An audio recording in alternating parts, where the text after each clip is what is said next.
Querida igreja, que a graça e a paz do Senhor seja com todos, amém?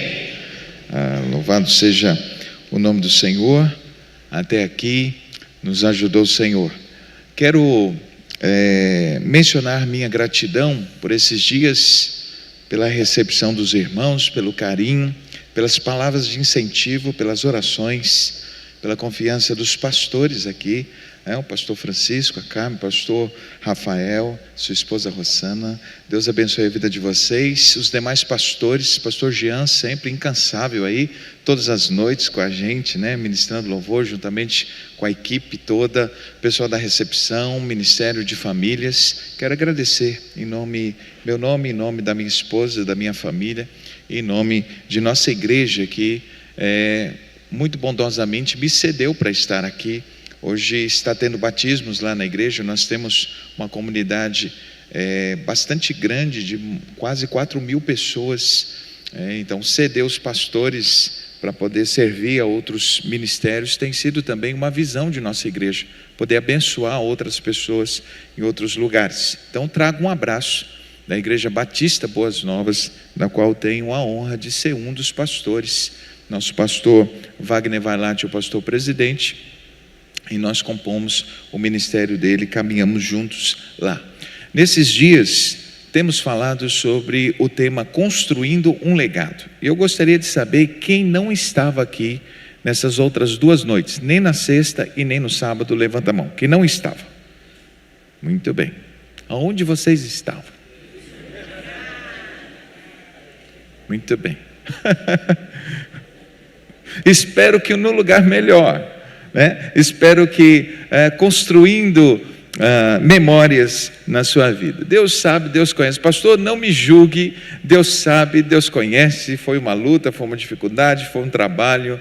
Meus irmãos, eu costumo dizer que a palavra de Deus sempre nos ensina a fazermos boas escolhas, e nem sempre nós fazemos boas escolhas. E uma boa escolha, e sempre será uma boa escolha, é estar na casa do Senhor. Amém?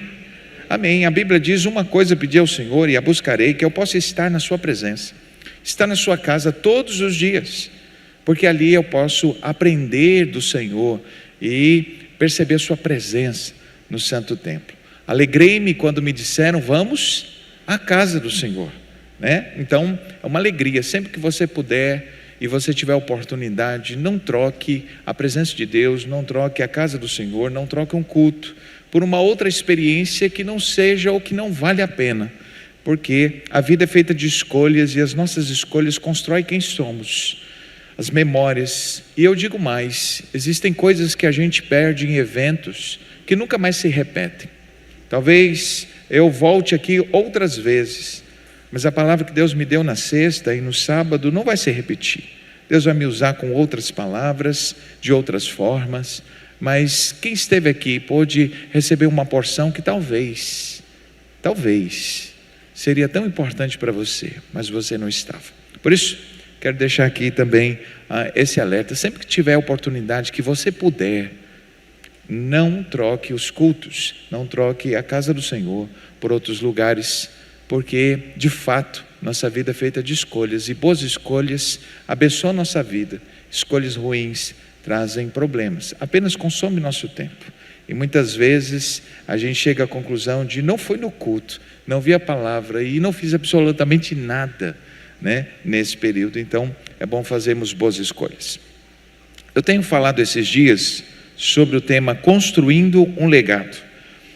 Na sexta-feira falei sobre construindo um legado de amor, e disse que a base do nosso casamento é o amor, não é o dinheiro, não é simplesmente a questão de sermos crentes. A base de um grande casamento é o amor. Mas a herança que recebemos, a percepção que temos do amor, é o amor como sentimento, o amor como uma coisa assim, uma onda, um entusiasmo. E depois, quando esse entusiasmo vai embora, quando esse amor esfria, a gente parece que esquece de que o amor que sustenta o casamento é o amor que a Bíblia ensina. 1 Coríntios capítulo 13, verso de número 7, que o amor jamais acaba. O amor não acaba, o amor permanece, mas não é qualquer tipo de amor, é o amor firmado em Deus, é o amor que tem como fonte Deus. E é o amor ágape, que não é o amor interesse, é o amor doação. C.S. Lewis, quando escreveu o livro Quatro Amores, fala que nós, no começo da vida, nós entramos e chegamos a esse mundo apenas com o amor interesse. O amor interesse é o amor que o bebê tem pela sua mãe. A mãe fica toda feliz, toda alegre, porque o filho quer o colo da mãe. Só que o filho não está preocupado com você. De você ele quer duas coisas: seu colo quentinho e o seu leite. E aí, à medida que entramos então nesse mundo com um sentimento muito próprio, um amor construído em torno do interesse, em que a outra pessoa é importante para mim enquanto me oferece algo. Mas à medida que a gente vai amadurecendo, nós vamos tendo contato com outra espécie, um amor mais maduro, que é o amor doação, que é aquele amor que a mãe tem pelo filho.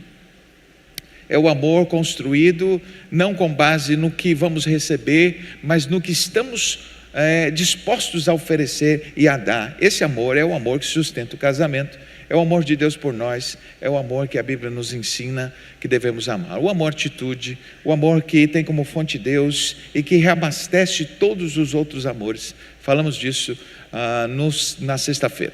Ontem falamos e tivemos 2 períodos aqui, falamos por mais quase 4 horas, em 2 períodos, falamos sobre o tema construindo um legado de temor ao Senhor. E disse que muitas pessoas não têm perdido o amor por Deus, mas têm vivido fora do temor do Senhor. Amam a Deus, mas não desenvolveram o temor. E disse que a vida cristã é marcada por essas 2 coisas. Você deve amar a Deus, mas você também deve temê-lo, porque amor e temor precisam caminhar juntos. Se você é alguém que teme a Deus, mas não o ama, você se transforma num crente legalista, alguém que apenas vai cumprir leis com medo da punição, com medo do juízo. Mas se você é alguém que ama, mas perdeu o temor do Senhor, você vai se sentir cuidado por Deus, você vai se sentir feliz, mas você não vai se comprometer, você não vai se afastar do pecado, você vai tomar atitudes sem a devida preocupação. E dissemos que essas 2 coisas precisam caminhar juntas, que o crente equilibrado é aquele que ama a Deus de todo o coração, mas é aquele que teme, e o temor do Senhor é o princípio da sabedoria, a sabedoria que rege a nossa vida. E falei sobre 7 marcas de uma família que teme ao Senhor. Esse foi o nosso assunto de ontem. Hoje eu quero falar sobre um tema que para mim é dos mais importantes, que quando eu penso em construir um legado, além de um legado de amor, ensinar nossos filhos a amar, além de um legado de temor, ensinar os nossos filhos a temer o Senhor, nós precisamos compartilhar um legado de fé. Um legado de fé, sim, precisamos transmitir à próxima geração um legado de fé. E você não pode dar o que não tem, você não pode oferecer o que não experimenta. Portanto, se você não é uma pessoa de fé, você não vai gerar filhos que creem, filhos de fé. E quando eu falo de fé, não estou falando de um conceito abstrato, como muitas pessoas costumam dizer: é importante ter fé. A fé, seja qual for, a fé de qualquer forma é positiva, mas a Bíblia não ensina isso. A Bíblia diz que temos que ter fé em Deus, e essa fé precisa ser uma fé vibrante, uma fé contagiante, uma fé genuína, que se transmite, que perpassa para as outras gerações. E pensando então nesse legado de fé que devemos deixar aos nossos filhos, que eu quero convidar você a abrir a sua Bíblia em 2 Timóteo, capítulo de número 1, nós vamos ler os versos de número 3 em diante. 2 Timóteo, capítulo 1, verso de número 3 até o versículo de número 6. 2 Timóteo, capítulo de número 1, versos de número 3 a 6.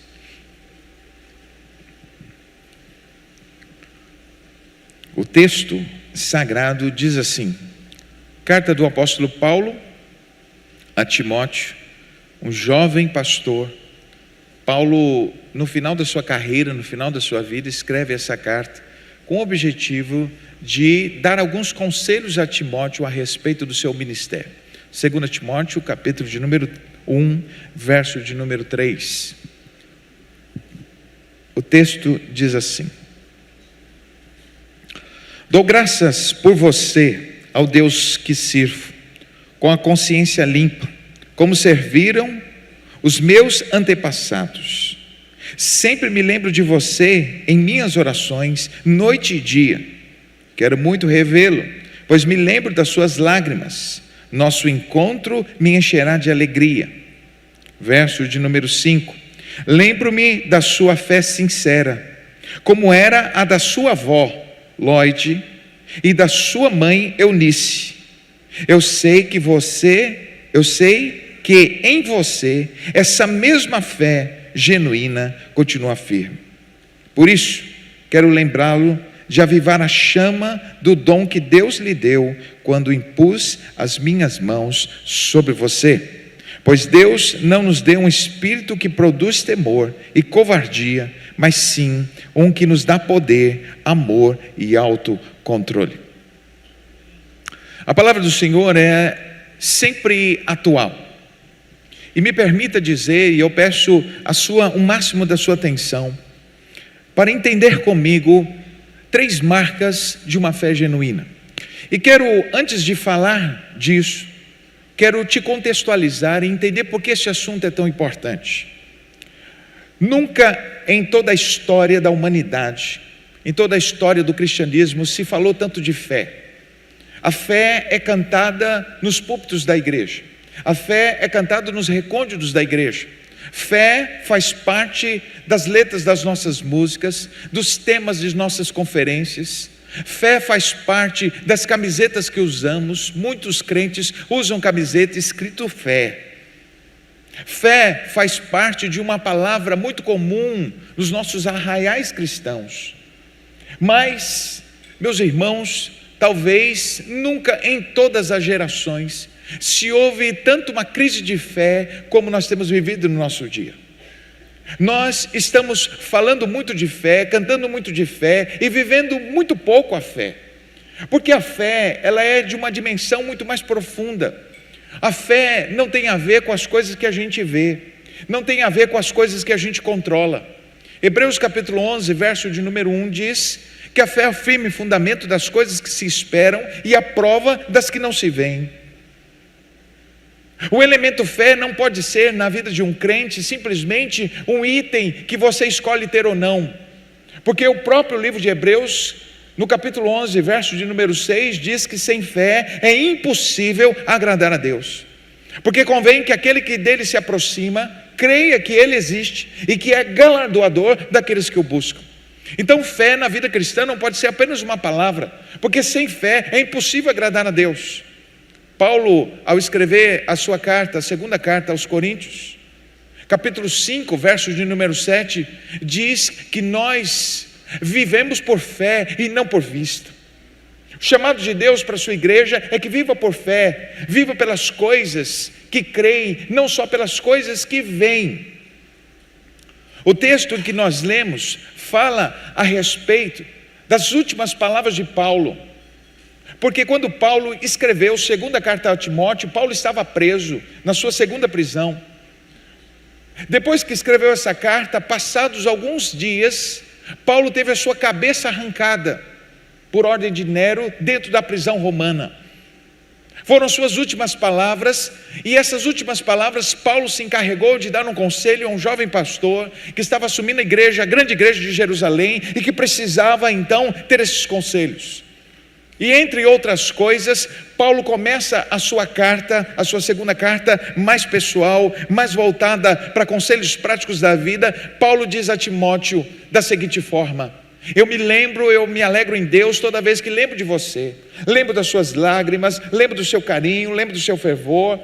Mas essa fé que você tem, essa fé que você manifesta, eu não me esqueço que essa fé vem da sua avó, essa fé passou para sua mãe e essa fé passou para você. Mais interessante não é só que Paulo usa a expressão a fé passou de Lloyd para Eunice e para você. O texto diz: eu me lembro da fé genuína, da fé verdadeira, da fé de fato Não uma fé fake, não uma fé simulada, não uma fé de palavras, a fé verdadeira que passou para vocês. Eu me lembro dessa fé, essa fé que subsistiu e que se sustentou por 3 gerações, essa fé. E aí então, meus irmãos, eu fico pensando sobre essa questão da fé, e se Paulo diz, a fé genuína, é porque quando alguém precisa adjetivar a fé, significa que existem fé de outras categorias. Ora, se Paulo menciona uma fé genuína, é porque existe uma fé falsa. Se existe uma fé verdadeira, é porque existe uma fé simulada. Uma fé que parece fé, mas não é fé. Uma fé que se caracteriza, que se veste de fé, mas no fundo não é fé. Então eu fiquei pensando a respeito do que caracteriza a fé verdadeira.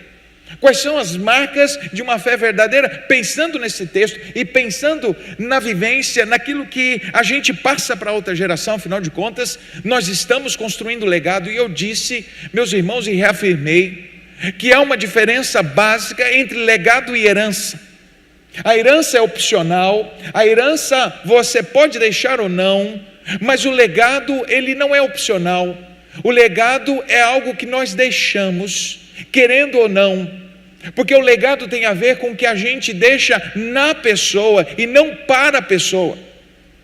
É o que a gente deixa na vida de alguém e não o que a gente deixa para alguém. Lloyd e Eunice, mulheres de Deus, deixaram esse legado na vida de Timóteo e não para Timóteo. Por isso que na vida nós não escolhemos se vamos ou não deixar legado. O que nós escolhemos é que tipo de legado vamos deixar. Legado que abençoa, legado que restaura, legado que muda a vida das pessoas, ou vamos deixar um legado de infelicidade, um problema que vai ter que ser tratado em terapia, que vai ter que ser tratado por médicos, que vai ter que ter desdobramentos na família dos nossos filhos. Que legado vamos deixar na vida deles? Então não escolhemos se vamos deixar ou não, escolhemos o que vamos deixar na vida de nossos filhos. O texto também nos traz nuances interessantes, porque ele fala a respeito da fé de 2 mulheres. Normalmente numa cultura marcada por predominância masculina, salta à vista o fato de que Paulo recomenda, ou que Paulo faz referência à fé de 2 mulheres. Talvez você não saiba, mas Timóteo era filho de uma mulher judia com um pai grego. E muito provavelmente os historiadores não são precisos nisso, mas muito provavelmente o pai de Timóteo nem era crente. Cresceu numa cultura grega, tinha uma mente grega, e ele tinha uma mãe piedosa, uma mãe que era judia. Ora, nós estamos falando de um filho que recebe um legado, não por parte dos dois, mas por parte da sua mãe. Isso, abrindo parênteses, significa que muitas vezes nós dizemos assim: olha, pastor, infelizmente meu marido não é crente, infelizmente meu marido não serve a Deus, infelizmente meu marido é contrário à fé, o que vou fazer para o meu filho? Eu trago aqui uma palavra de esperança. Às vezes você está com alguém que não é cristão, uma mulher que não é cristã, ou um marido que não é cristão, mas ainda assim você pode deixar o legado de fé na vida dos seus filhos. Faça a sua parte, porque apesar de ter uma mãe crente e um pai grego, um pai que não era cristão, que não subscrevia a lei, que não entendia, provavelmente depois talvez teve contato com o evangelho, mas a formação de Timóteo não veio pelo seu pai, o que era uma tradição. Veio pela sua mãe que, a despeito de ter um esposo que não era da tradição cristã, que não era da tradição judaica, que não conheciam a lei, mas ainda assim essa mulher fez questão de compartilhar, de deixar um legado de fé na vida do seu filho. Por isso, não há desculpas. Se você é uma pessoa, a única pessoa crente no seu lar, você ainda assim pode deixar um legado de fé na vida dos seus filhos.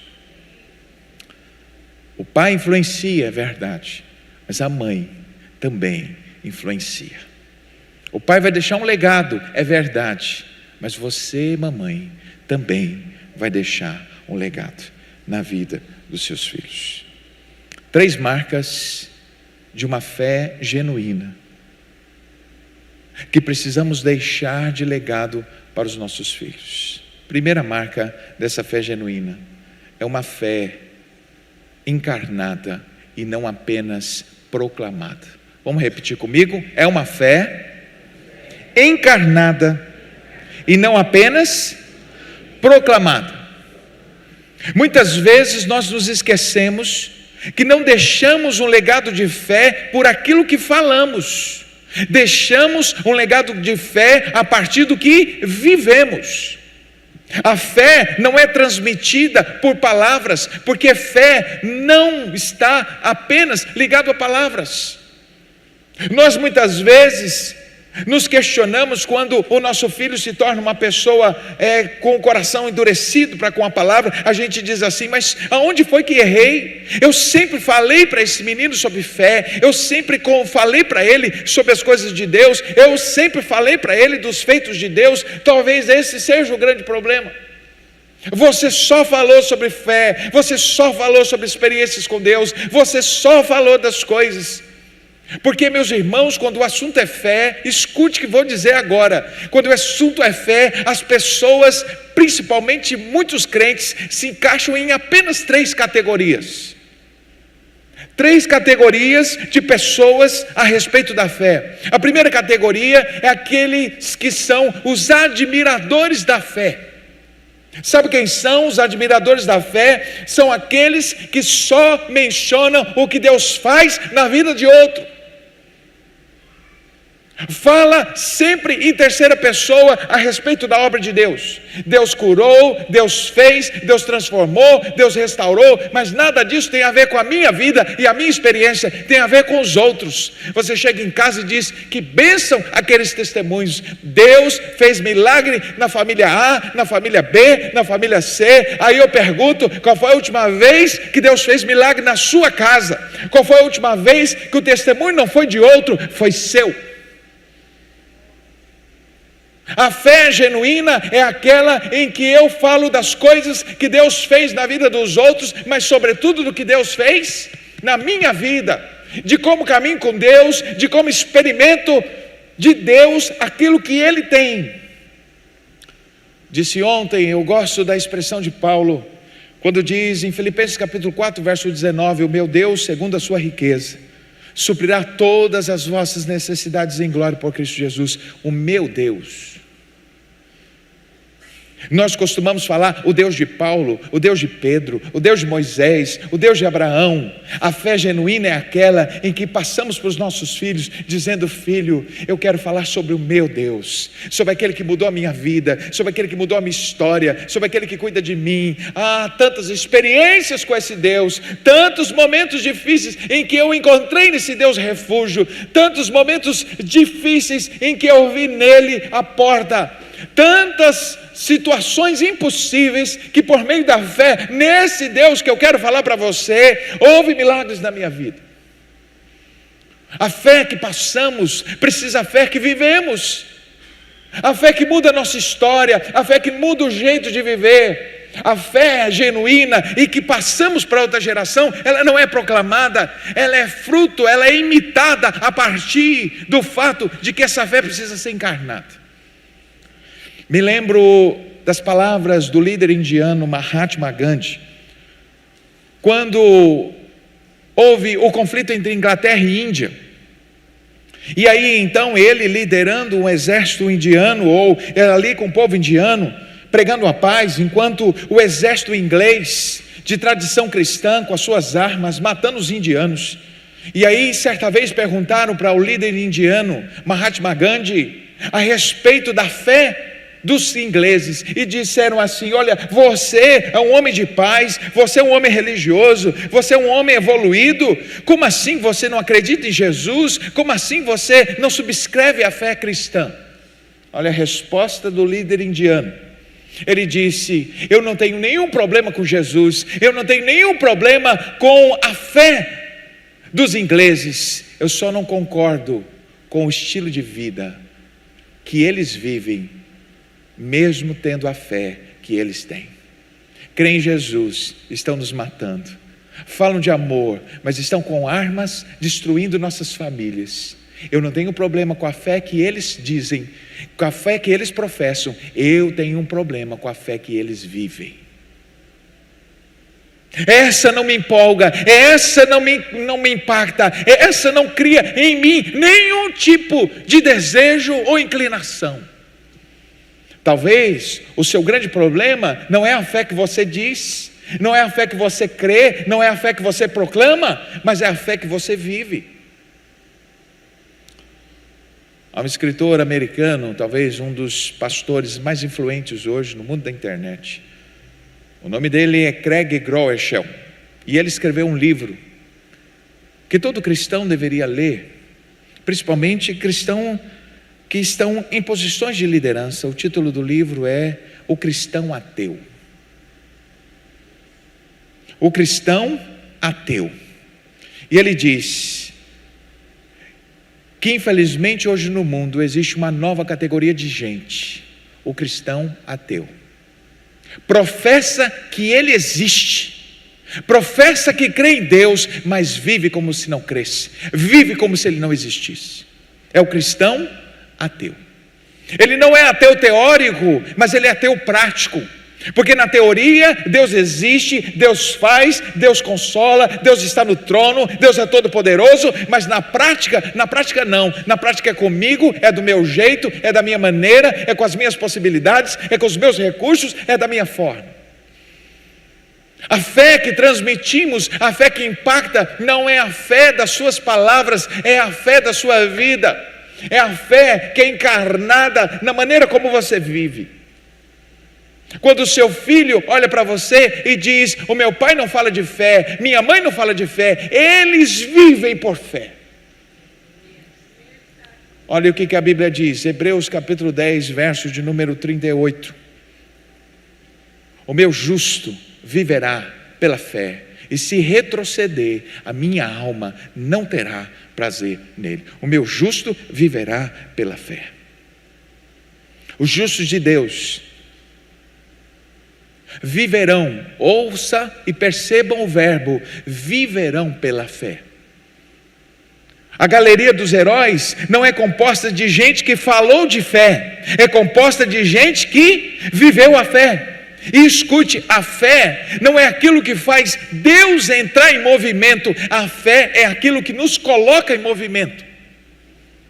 Porque quando você vai ver Hebreus capítulo 11, você vai ver que pela fé Abraão saiu da sua terra, pela fé Moisés fez, pela fé Abel ofereceu, pela fé os profetas se movimentaram. Por quê? Porque a fé não faz Deus se movimentar a meu favor, a fé é que me direciona a favor de Deus, a fé me coloca em movimento para fazer aquilo que Deus me chamou para fazer. Uma pessoa de fé, ela não senta esperando que Deus faça. Uma pessoa de fé se movimenta a partir da direção de Deus, das mãos de Deus, e vive milagres, porque vive movimento na direção do que Deus chamou para fazer.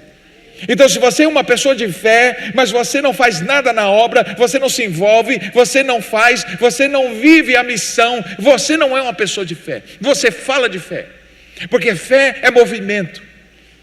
Quem tem fé oferece, quem tem fé oferta, quem tem fé caminha, quem tem fé evangeliza, quem tem fé se propõe, quem tem fé se apresenta diante do Senhor para fazer a obra, porque quem tem fé está em movimento.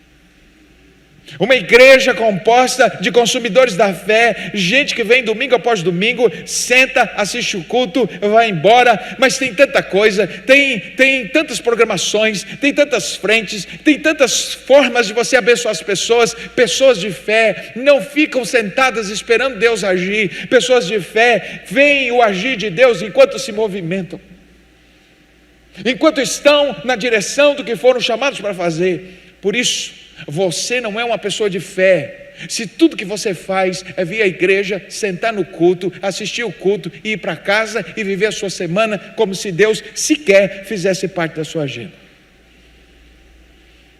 Você está num lugar de fé, você ouve sobre fé, você fala sobre fé, mas não vive fé.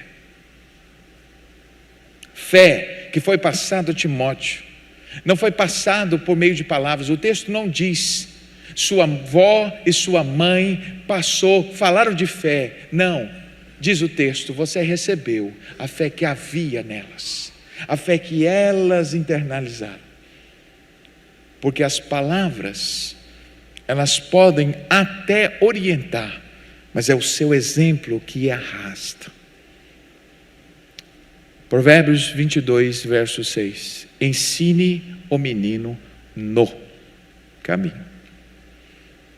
Pastor, há uma diferença entre ensinar o caminho e ensinar no caminho. Quando você ensina o caminho, você diz, filho, é para lá. Você está ensinando o caminho. Quando você ensina no caminho, você diz, filho, é aqui, junto com o pai, é onde eu estou pisando, esse é o caminho. É o caminho que eu trilho. Então ensinar no caminho é estar onde você deseja que o seu filho esteja. Porque a primeira coisa para você construir uma educação de fato relevante na vida do seu filho é você ver em você as marcas que você quer construir na vida do seu filho. Eu quero que meu filho seja um homem de fé, precisa ver em você essas marcas. Eu quero que meu filho seja um homem temente a Deus, precisa ver em você um homem temente a Deus. Nós educamos pelo exemplo.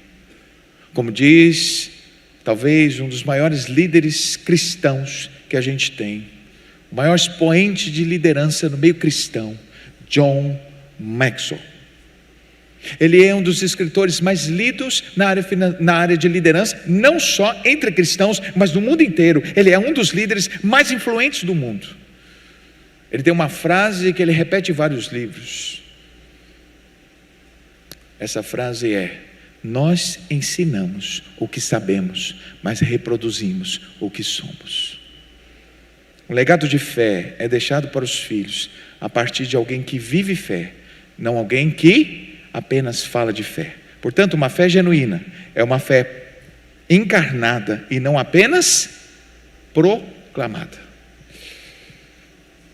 Segunda característica de uma fé genuína. Uma fé genuína é uma fé que resiste ao teste das lágrimas. Vamos repetir comigo? Uma fé genuína é uma fé que resiste ao teste das lágrimas. Pastor, o que é isso? Deixa eu te dizer. Uma pessoa de fé passa por problemas, sim ou não? Uma pessoa de fé chora, sim ou não? Nós vivemos num tempo onde o conceito de fé se tornou uma espécie de bolha que nos evita ou que nos protege dos problemas da vida. Pelo contrário, a fé, ela é a convicção, o escudo que nos protege na batalha e não da batalha. Vou repetir, a fé é o escudo que nos protege na batalha, como diz Efésios capítulo 6, a partir do verso de número 10, a fé é o escudo que nos protege, o escudo da fé nos protege na batalha e não da batalha. A fé não é o que vai te isentar dos problemas, a fé é o que vai fazer você permanecer de pé, apesar dos problemas. Então, quando eu digo que uma fé genuína é uma fé que resiste às lágrimas, porque nós precisamos ensinar ao nosso filho que a fé não é um meio da gente se livrar dos problemas, a fé é um meio da gente se manter em pé, mesmo quando os problemas vierem, porque eles vão vir. A fé que precisamos passar para os nossos filhos é a fé que se sustenta, é a fé que se mantém, mesmo quando o ambiente é de caos, mesmo quando o tempo é difícil, mesmo quando o tempo é de lágrimas. Uma pessoa de fé permanece firme com Deus, mesmo quando o cenário é escuro, mesmo quando o tempo é de tempestade, mesmo no meio do caos.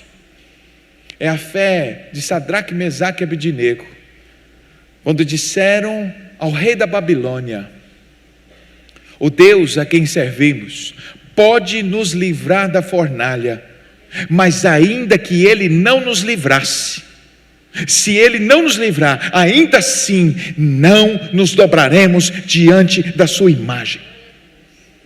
É a fé que não nos livra da fornalha, mas na fornalha. Porque quando homens de fé entram na fornalha, não estão sozinhos, porque quem vive pela fé, quem anda pela fé, nunca, absolutamente nunca está sozinho. Entraram 3 homens amarrados no meio do fogo. De repente, Nabucodonosor olha para dentro e fica estupefato, fica assustado, porque ele olha lá dentro, jogou 3 homens amarrados lá dentro, e agora são quatro passeando no meio do fogo. E ele diz: não jogamos 3 homens amarrados lá dentro? Eu vejo 4 homens livres andando no meio do fogo, e um deles tem um aspecto de um filho de Deus. Quem vive pela fé sabe que fornalhas de fogo, covas de leões, tempestades, naufrágios hão de fazer parte da agenda da nossa vida, mas nada nem ninguém pode parar uma pessoa de fé. Quando Paulo fala a respeito das suas experiências, é de chorar. Quando ele diz que sofreu naufrágios, apedrejamentos, lutas, passou dia e noite com frio, com fome, tantas dificuldades. Mas ele termina a sua fala dizendo um dos textos mais poderosos que a gente tem no Novo Testamento. Filipenses capítulo 4, verso de número 13. Tudo posso naquele que me fortalece. Ele diz isso depois de ter dito no verso 12: você está abatido e você está alegre. Em tudo estou suprido, em todas as coisas treinado, tanto a ter fartura quanto a padecer necessidade, porque eu posso todas as coisas naquele que me fortalece. Nós precisamos ensinar os nossos filhos que a fé não tornará a nossa vida mais fácil, que a fé não vai trazer atalhos, que a fé pode nos conduzir inclusive a tempos mais difíceis, porque pessoas de fé vão sofrer muitas vezes mais do que quem não tem fé. Mas com uma diferença: pessoas que têm fé colecionam vitórias em suas vidas, porque quem vive pela fé vive crendo num Deus que age, num Deus que responde a oração, num Deus que jamais nos deixará abandonados. O Deus de Isaías capítulo 43, verso 1 e 2, que diz: quando passares pelas águas, eu estarei contigo. Quando passares pelo fogo, não te queimarás, nem a chama arderá em ti. Essa é a fé que temos. A fé de George Miller. Pastor, quem foi George Miller? O evangelista que nasceu na Alemanha, que cresceu na Inglaterra, e que recebeu de Deus, se converteu por volta de 20, 21 anos, era uma pessoa, um jovem muito problemático, envolvido em crimes, prisões, uma pessoa muito complicada. Deus o resgatou.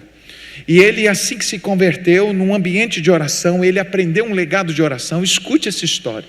Ele aprendeu um legado de oração, e assim que ele se converteu, ele recebeu um chamado especial.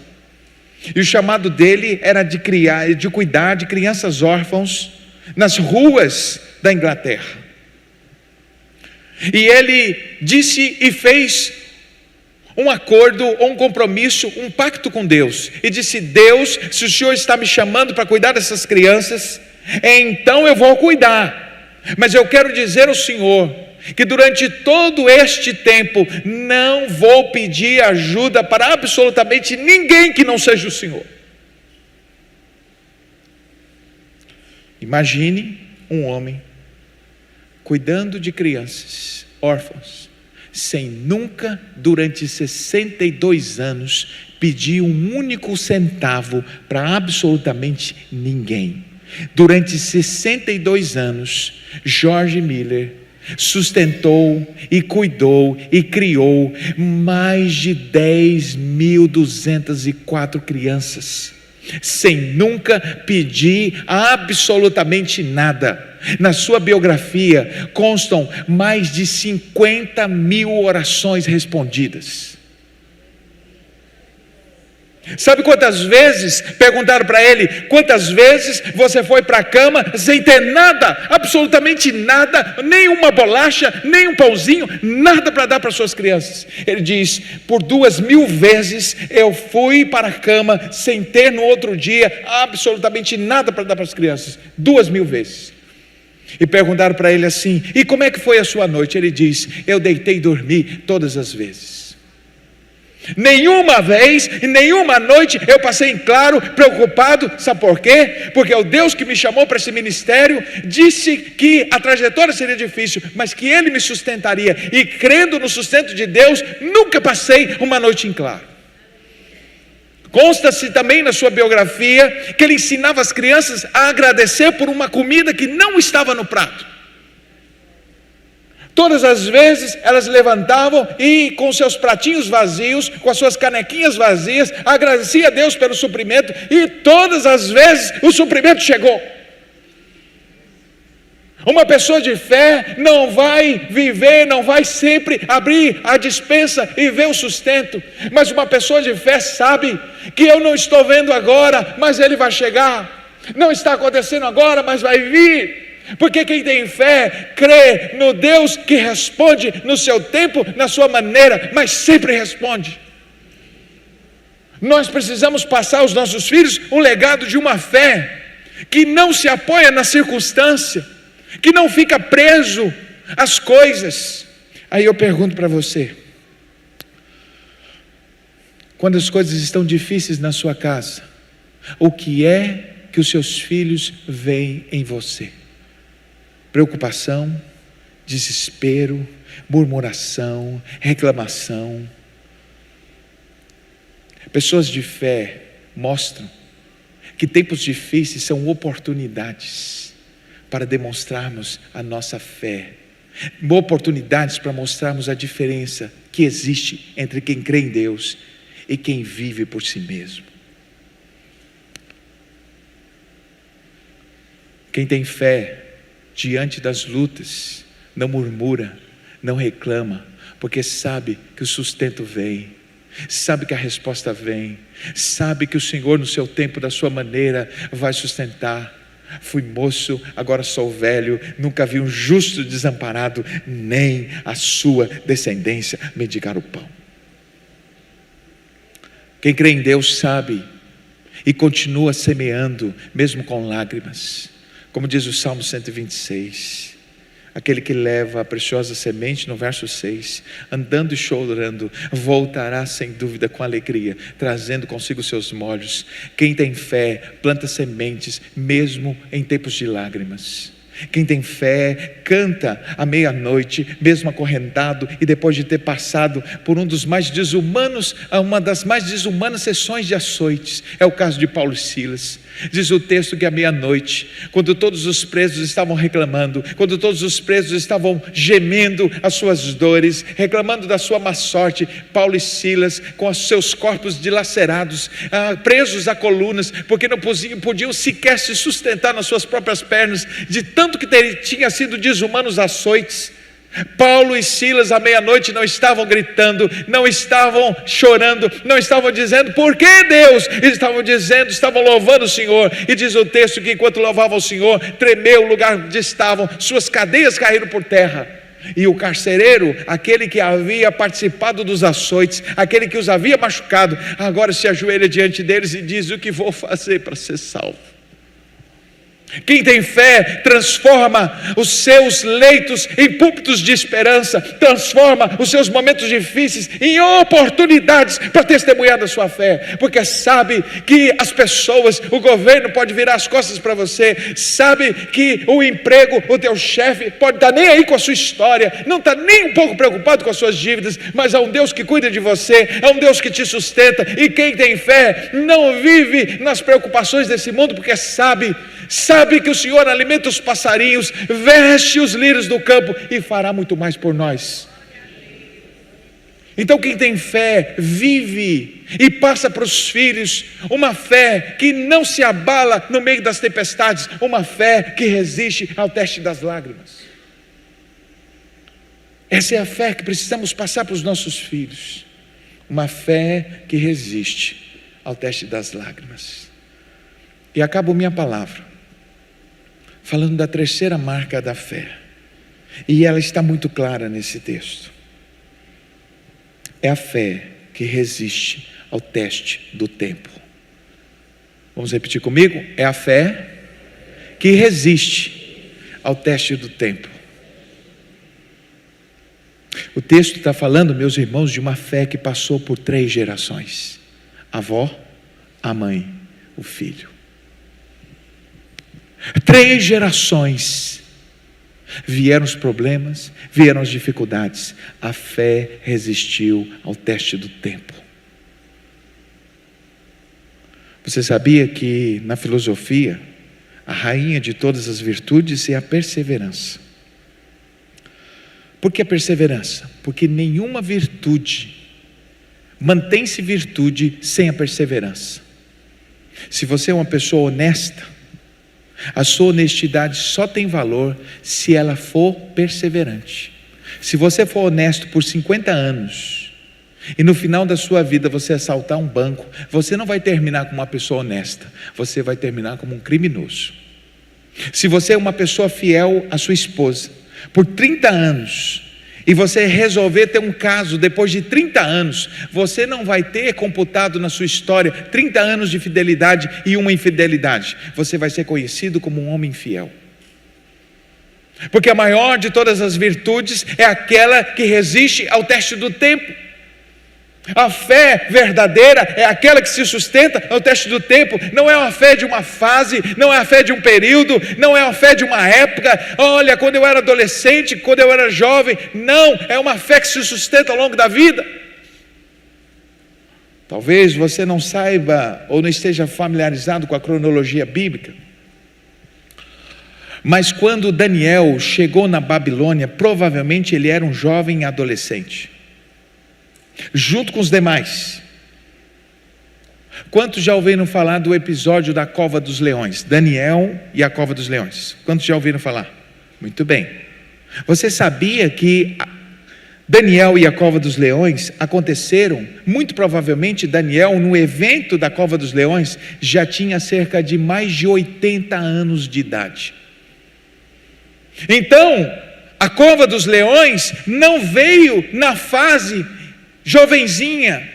Daniel já era um velho no final da sua vida, próximo do final da sua vida, quando veio a Cova dos Leões. Ora, ele chegou na Babilônia com 17, 18 anos, e passados todo esse tempo, com 80 anos, ele ainda conservava a mesma fé, porque a fé genuína é aquela que não é uma fé modinha, não é uma fé de uma fase, não é uma fé de um tempo, é uma fé que resiste, e é uma fé que passa não só na minha geração, mas passa para outras gerações. É uma fé que serve de legado para as próximas gerações.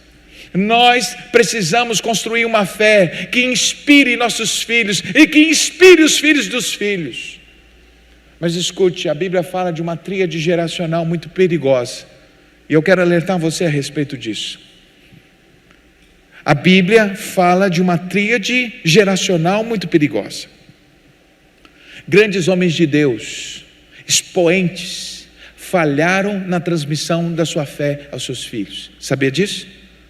Sabia, por exemplo, que Samuel, o grande profeta que ungiu Saul, que ungiu Davi, quando ele estava no final da vida dele, sabe o que disseram para ele, na cara dele?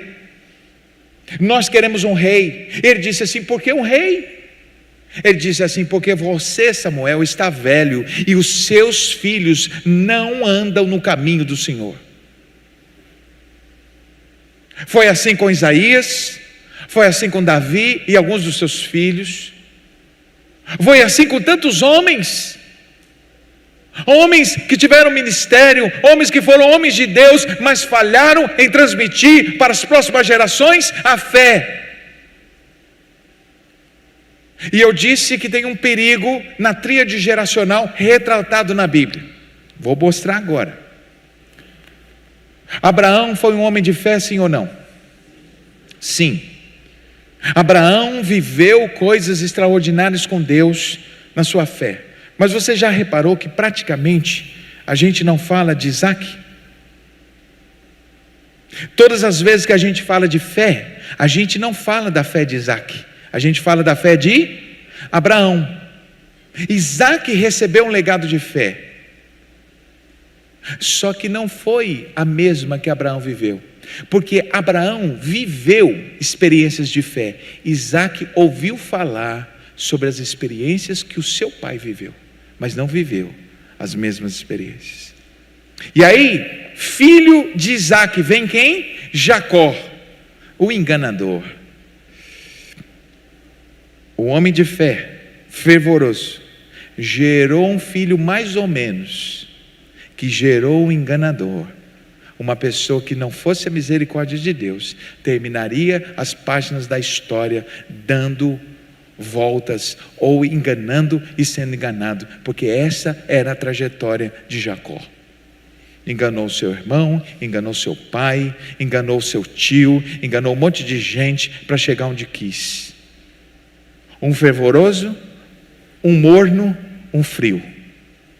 Pega, por exemplo, Davi, homem de Deus, homem segundo o coração de Deus, fervoroso, gerou Salomão, um morno, que gerou Roboão, um frio, que dividiu o reino, e que decidiu ouvir o conselho dos mais novos em relação aos mais velhos.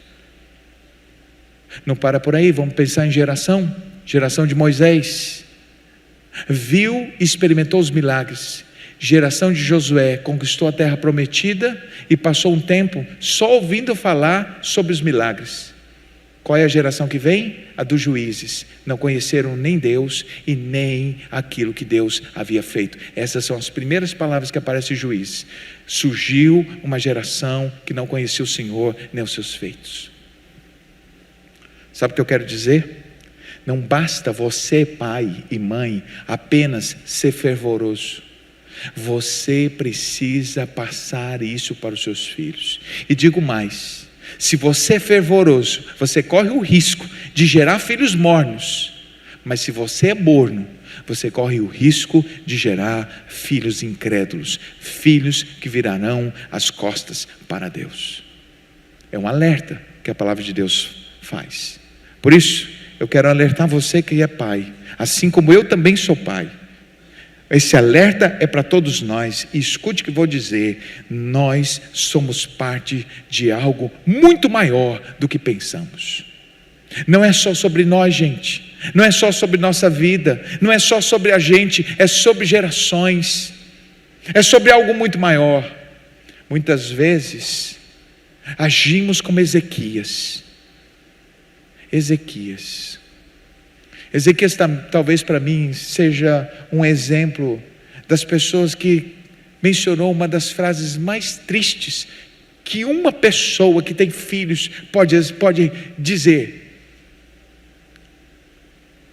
Sua história e esse trágico incidente está registrado em Isaías capítulo 39. Mas deixa eu te dizer o que aconteceu. Ezequias foi aquele homem que veio uma palavra do Senhor para ele por meio de Isaías, dizendo assim: coloca a sua casa em ordem, porque você vai morrer e não vai viver. Lembra dessa história? Ezequias então vira-se para a parede e pede a Deus com toda a força que Deus lhe dê mais 15 anos. Aliás, que Deus lhe dê mais vida. Deus percebeu a sinceridade do coração de Ezequias. E quando Isaías ainda estava saindo dos aposentos, diz o texto que veio a palavra do Senhor a Isaías e disse: volte lá e fale para Ezequias que eu vou dar mais 15 anos de vida para ele. Ia morrer naquela noite. Deus deu mais 15 anos. Mas escute a história, porque você vai se surpreender com o final. Escute a história.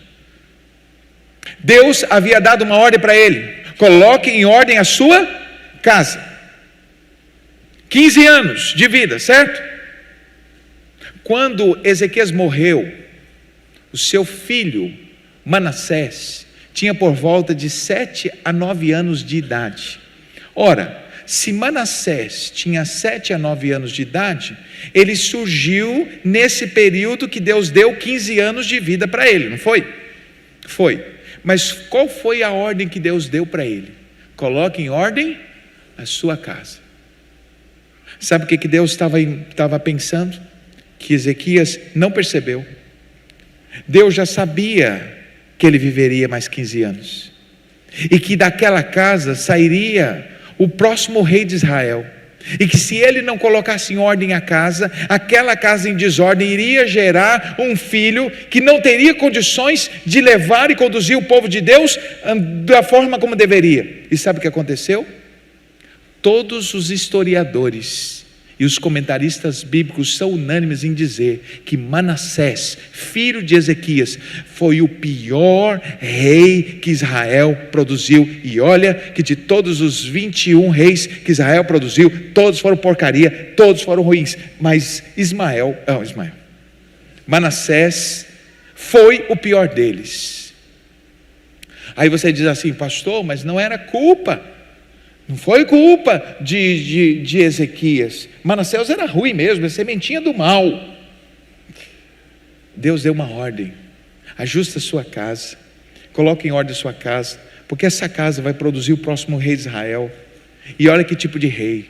Deixa eu dizer para você que está aqui, ainda não terminei a história de Ezequias, eu vou encerrar com ela. Mas só abrindo parênteses, dentro da sua casa, você está produzindo o próximo médico, o próximo político, talvez o próximo presidente da república, talvez a próximo líder mundial. Está saindo da sua casa, daqui do Maranhão, da sua casa. E eu pergunto: você, quando educa um filho, você não tem ideia do que ele há de se tornar. Cuidado, coloque em ordem a sua casa, para que o filho que saia de você seja alguém que seja médico, advogado, sei lá o que ele vai ser, que ele seja alguém que abençoe esse mundo e que não seja uma praga para as pessoas. Nós nos preocupamos a respeito do mundo que vamos deixar para os nossos filhos, mas não temos nenhuma consciência, muitas vezes, dos filhos que estamos produzindo para o mundo. Nos preocupamos do mundo que os nossos filhos vão viver, e não dos filhos que vão viver nesse mundo. Se você quer um mundo melhor para os seus filhos, entregue filhos melhores para esse mundo. Volto aqui na história de Ezequias. Ezequias fica feliz, Deus dá vitória, ele sobe ao trono, ele consegue vencer os seus inimigos, teve aquela batalha que ele nem precisou lutar, a vitória do Senhor, tudo isso. Diz o texto bíblico que Ezequias se tornou um homem muito rico e muito poderoso. E no auge, escute, no auge da sua glória, ele convida então os emissários da Babilônia para conhecerem o seu palácio. E ele abre os tesouros e mostra tudo para ele, e diz: tudo isso eu conquistei, tudo isso eu produzi, tudo isso veio por meio das minhas mãos, olha a glória do meu reino. Mostrou tudo para os babilônicos, tudo, absolutamente tudo. A glória, o ouro, a prata, tudo. Quando ele terminou daquela sessão de ostentação e orgulho, aqueles homens da Babilônia saíram do palácio, e entrou no palácio o profeta Isaías. Eu fico pensando assim, parece que quando a gente faz uma coisa errada, a mãe e o pai sempre aparecem.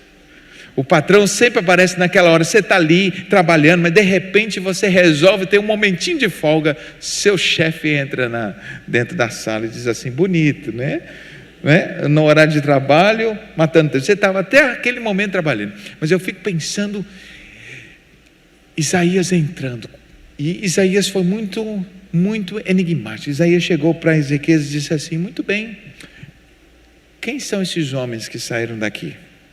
Ah, eles são emissários da Babilônia. Tá, nossos inimigos, sim. O que é que você mostrou para eles? Eu mostrei tudo. Eu mostrei o reino, eu mostrei a glória, eu mostrei os tesouros, eu mostrei tudo para eles. Isaías disse assim: é mesmo? Você mostrou tudo para eles? Assim diz o Senhor, que tudo que você mostrou para eles, eles vão vir pegar. E não só isso, seus 2 filhos terão os olhos vazados e serão mortos pelo mesmo povo que você acabou de abrir as portas do tesouro. Pensa comigo, você que é pai, você que é mãe. Se alguém chegar para você e disser assim: olha, vai vir alguém, vai furar os 2 olhos do seu filho, vai levar eles cativos e vão matá-los, qual vai ser a sua reação? Como é que você vai ficar sabendo dessa notícia? Pois é, qualquer pai e qualquer mãe diria o quê? Meu Deus, que tragédia, que palavra terrível. Sabe qual foi a resposta de Ezequias? Isaías capítulo 39. Sabe qual foi a resposta dele? Boa é essa tua palavra.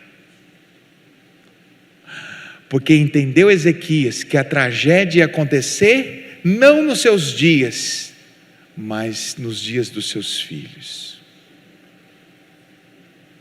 Você já viu um pai e uma mãe se alegrar em saber que o sofrimento não vai vir para ele, vai vir para os filhos? Muitas pessoas estão vivendo assim.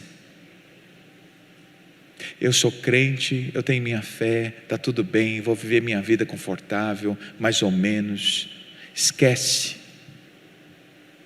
que o seu legado de fé é morna, o seu legado de fé mais ou menos vai produzir uma geração fria. E seus filhos, quando virarem as costas para Deus, vão sofrer e vão viver coisas terríveis. E muitos pais estão de braços cruzados, confortáveis, dizendo: não, minha salvação está garantida. Os filhos que vêm a deles. Não tem senso de continuidade. A fé genuína é aquela que atravessa gerações.